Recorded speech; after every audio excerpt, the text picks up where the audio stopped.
अटल सेतू पासून फक्त 12 मिनिटांवर बुक करा उरणमधील फ्लेक्सी ऑफिस स्पेसेस अवघ्या 25 लाखात. Grand Uran central 8657718074.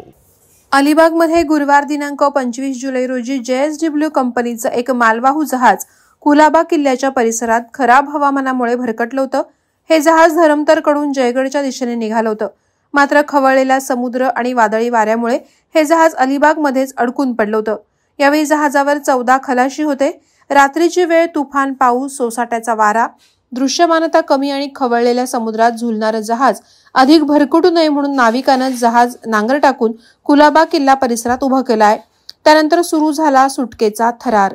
घटनेची माहिती मिळताच अलिबागचे तहसीलदार विक्रम पाटील यांनी घटनास्थळी धाव घेतली. JSW कंपनीच्या अधिकाऱ्यांना याची माहिती देण्यात आली. त्यानंतर कंपनीची यंत्रणा जहाज काढण्यासाठी घटनास्थळी दाखल झाली. रात्री उशिरा मदत कार्य सुरू झालं, मात्र अंधार आणि खराब हवामानामुळे रात्री मदत आणि बचाव कार्य पूर्ण करता आलं नाही. अखेर 14 खलाशांनी ही रात्र मिळेल ते खाऊन मदतीच्या अपेक्षेने अक्षरशः जागून काढली.